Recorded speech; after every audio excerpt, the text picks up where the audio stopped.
Nous avons une histoire ici d'un monsieur nigérian de retour à l'aéroport au Nigeria, certainement après un voyage à l'étranger avec son épouse et les enfants. Il est en train de pousser, comment vous appelez ça, trottinette enfin bref, l'histoire où vous mettez les enfants, j'ai oublié comment vous appelez ça.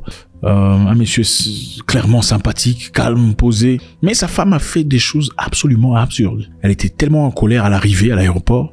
Elle criait sur lui. Après avoir crié sur lui, elle prit son passeport et déchira le passeport, jeta les petits morceaux par terre. Bouleversant, choquant, tout le monde était là en train de regarder, ne comprenant pas. Complètement absurde au Nigeria, incroyable. En fait, il faut se prévenir de beaucoup de choses dans la vie. Il faut se prévenir. Suivons.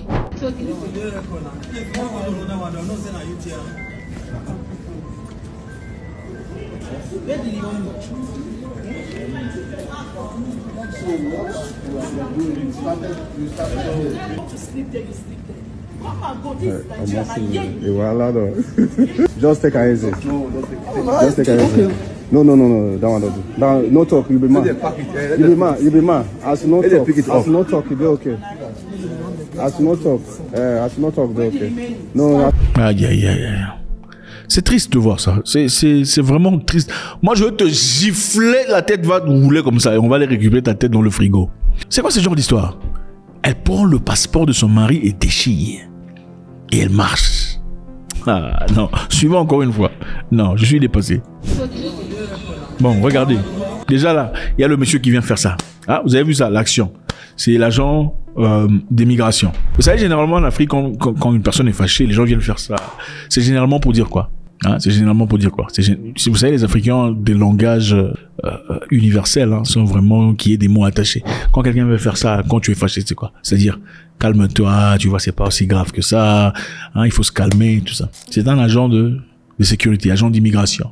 Au lieu de s'imposer, parce que la femme vient de commettre un délit en déchirant le passeport qui ne lui appartient pas. Pas seulement ne lui appartient pas, mais appartient à l'État. Parce que selon la loi nigériane, détruire tout élément qui appartient au gouvernement, tout ce qui a de nature appartenant au gouvernement est punissable d'emprisonnement. C'est ça la loi au Nigeria. Donc le passeport, bien qu'il soit le vôtre physiquement, portant votre nom, le passeport ne vous appartient pas. Le passeport, c'est comme l'argent. Bien que l'argent vous appartienne, déchirer l'argent vous enverra en prison. Et elle a déchiré le passeport et ce monsieur clairement, cet agent d'immigration n'était soit pas en connaissance de la loi, ou bien peut-être qu'il essayait de se soutirer un peu d'argent. Vous savez, généralement, à l'immigration, il faut le dire, dans beaucoup de pays africains, on est trop gentil, excessivement gentil avec vous. On vous sollicite de porter vos chèvres et vos sacs dans l'objectif de recevoir un petit rien. Donc, il a fallu venir à madame, il faut... Suivons. Regardez le sac. Tous ces sacs-là, regardez maintenant les passeports. Regardez les morceaux de passeport par terre. Et la personne avec sa main dans la poche. Une personne debout comme ça avec sa main dans la poche. Regardez le poster. Regardez comment il est debout. Cette façon de se mettre debout, c'est une façon d'être déçu. Ça dénote d'une personne déçue. Comment tu peux faire ça à ton mari? Comment peux-tu faire ça? Comment peux-tu déchirer? Il est choqué. On ne montre certainement pas le visage, mais vous pouvez voir à travers cette prise d'écran combien le monsieur est choqué seulement par sa position debout là. C'est une honte, vous savez. C'est une honte pour les hommes. Parce que nous, hommes, nous savons. Quand on voit un homme qui est malmené par sa femme, on ne dit pas toujours des choses ouvertement. On ne s'exprime pas toujours. Il suffit de regarder, savoir que c'est qui le boss. On connaît qui le boss. On sait entre les deux, c'est qui le patron. Et c'est honteux. Il n'y a pas plus d'honneur pour un homme qu'à voir sa femme l'honorer. Okay? Il n'y a pas plus d'honneur que ça. Quand ta femme t'honore devant les gens, il n'y a pas plus d'honneur. Moi, j'ai un ami à moi qui n'avait pas essentiellement un travail extraordinaire. Mais pendant ce temps-là, sa femme travaillait dans un bureau, une institution financière. Elle était 4. Un jour, on a invité sa femme dans une organisation festive. Venez, s'il vous plaît, invitez votre mari. Elle dit, avant de venir, je dois d'abord demander l'autorisation à mon mari. Le patron dit, ok, il n'y a pas de souci. Il demande l'autorisation. Le mari dit, il n'y a pas de souci, on peut y aller. Ils sont partis ensemble. Arrivé à la fête, on a demandé à la femme, puisqu'elle faisait partie des cadres, d'aller s'asseoir à la table pour cadre. Et la table pour cadre, il y avait des chaises limitées. C'est là qu'il fallait servir à manger et tout le bazar. La femme a dit, je ne m'asseoirai pas ici, si mon mari va rester là-bas. s'il faut que je m'assoie ici, je voudrais que mon mari vienne ici aussi.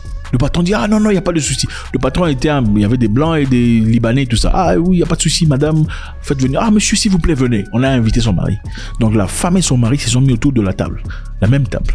Elle aurait pu faire autre chose, comme beaucoup d'autres femmes le feraient. Beaucoup d'autres femmes en Afrique vous diraient, oh non, il n'y a pas de souci chérie, attends-moi là-bas, je suis ici avec mon patron et tout le bazar. C'est pas ce qu'elle a fait. Elle a honoré son mari. Et à partir de là, à chaque fois que son patron avait des choses à lui dire, quelquefois il passait à travers son mari. Par respect, parce qu'il a compris, non, cette femme estime son mari. Alors pourquoi ne pas faire autant? Continuons notre histoire. Le monsieur est choqué, il est en train de pousser sa trotteuse, je ne sais pas comment vous appelez sa trotteuse. C'est certainement un monsieur sympathique, un monsieur galant, c'est le genre de personne qui vous ouvre la portière, qui te laisse t'asseoir. Madame, vous êtes prête? Est-ce qu'on peut y aller? C'est ça ce genre de personne. Les simples. Un homme très sympathique, gentil, la fille est en train de crier. Elle crie devant les gens. Il n'y a pas de plus grand disrespect, irrespect de son mari que lui crier dessus devant les gens. Regardez comment tout le monde regarde. Les gens sont étonnés. Et voilà donc. Just take it easy. Regardez comment on lui dit. Oh, calme-toi. Le monsieur vient de dire take it easy, c'est-à-dire calmez-vous, chef. Calmez-vous. Non, regardez maintenant ici, vous voyez les sacs. Regardez le nombre de sacs. Ces sacs lui appartiennent. Et ce ne sont certainement pas les sacs au monsieur, ce sont certainement les sacs à madame. Parce que quand madame fait un voyage, madame doit acheter des bijoux, madame elle doit acheter du fromage, madame doit acheter des pâtes dentifrice et tout le bazar. Madame achète ici, madame achète là-bas, mais c'est monsieur qui paye tous les sacs. Non, ne vous inquiétez pas, elle n'a pas payé. Parce que les femmes qui payent ne parlent pas. Les femmes qui payent, elles ne parlent pas, elles ne font pas du bruit. Suivons. Non, no talk. Regardez tous les sacs. On lui dit non. Be a man. You be man. Donc, sois un homme, calme-toi. Malgré qu'elle te crie dessus, ne réagis pas. Et c'est ça la réalité de beaucoup d'hommes. Beaucoup de femmes ici disent, oh, la belle famille. On ne peut pas être ami à la belle famille. La belle famille est méchante. Il ne faut jamais oublier que vous n'êtes pas la famille de la belle famille. Dites-moi, quand vous vous comportez comme ça devant mon frère, et que moi je vois ça, si je suis une femme, est-ce que je peux t'aimer? Non, dites-moi, si vous, c'était votre frère et qu'une autre femme l'a traité comme ça, seriez-vous contente? Vous ne seriez pas contente? Donc la belle famille. Non, il faut traiter l'homme avec le respect qu'il mérite. Suivons. Le monsieur est rentré, ramassé, les morceaux restent. Donc c'est ça. Dans la vie, il faut savoir se faire respecter. Ça, c'est pas l'amour, c'est pas l'amour. Et moi, j'espère qu'on va arrêter cette femme et la jeter dans les trous les plus arides, malgré les enfants. C'est important, il faut éduquer les gens. Quand vous êtes mal éduqué, c'est ça le genre de comportement que vous emmenez chez les gens. C'est facile d'accuser, oh mon beau, oh ma belle famille m'aime pas. On va commencer à ne pas t'aimer seulement pour rien comme ça. Non, ce n'est pas possible. Oh, il te voit seulement, il ne t'aime pas. Non, tu n'as pas dit toute l'histoire. Généralement, vous ne racontez pas toute l'histoire. Vous racontez seulement la partie où on a réagi sur ce que vous avez fait. Généralement, vous ne dites pas comment vous aviez échangé. Votre comportement a changé. Vous avez castré les enfants d'aller voir leurs frères. C'est-à-dire, vous avez pris en otage les enfants. Les enfants peuvent seulement partir dans votre famille, pas dans la famille de l'homme. Et quand les gens remarquent ça, oh non, tout ça, la famille ne m'aime pas. Non, vous ne visitez jamais. Vous n'aimez pas la paix. Vous n'êtes pas humble. Quand vous êtes une femme, il faut être humble. Il faut être humble. De la même manière que l'homme sera humble envers tes parents. Généralement en Afrique, puisque quand on épouse une femme, ses parents deviennent nos parents aussi. C'est de la même manière que tu dois être humble envers le parent de cet homme. Vous verrez beaucoup de gens disent ici, oh moi, la maman me parle mal. Tout ça. Bon, d'accord. Mais quand ta maman t'a parlé mal, tu t'es fâché. Ta maman, à toi, quand elle te disait, faut bien te laver, tes aisselles puent, tu t'es fâché. Tu te révoltais, tu ne le faisais pas. Oh, mais elle est pas ta maman, mais elle est la maman de ton mari. Au nom du respect, c'est la maman de ton mari, tu dois respecter la maman de mari autant que tu respectes ta mère. Donc, c'est ok qu'elle te fasse des reproches. Même si ces reproches sont... ta maman... À combien de fois ta maman t'a fait des reproches déplacés? Ça ne t'a pas gêné. Il faut faire semblant. Vous n'allez pas faire semblant. Et malheureusement, les gens, les personnes comme ça, vous posez certainement la question de savoir comment est-ce qu'on peut finir avec une personne comme ça. Certainement le pauvre monsieur. C'est un monsieur galant, gentil, poli. Exactement ce que les femmes aiment. Un monsieur galant, qui me respecte. Certainement, il sort jamais. Chaque samedi soir, il est à la maison avec ses enfants. Oh, je paye pour les vacances. C'est ça. Les gens de personnes.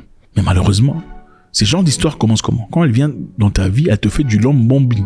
Love bombing, c'est quoi? C'est quand une personne vient dans ta vie, Il commence à te raconter des choses incroyables. Je t'aime tellement, je sais pas, depuis que je t'ai rencontré, ma vie a changé. Je vois en toi l'image de mon père, le charisme que tu as, ça te dépasse. Tu dis, mais cette fille, elle vient d'où? Ah chérie, ne te dérange pas, j'ai pas besoin d'argent, je sais que tu traverses un moment difficile. Tu dis, mais celle-là, elle vient d'où? Elle te fait du love bombing.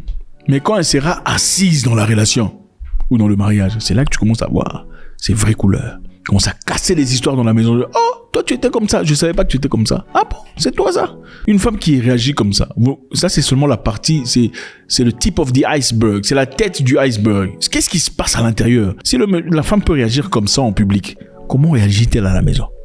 Je suis convaincu, doute que cette femme tape ce monsieur. Il lui verse des trucs, hein, la sauce de la cuisine, tu es dans les lits. C'est comme ça.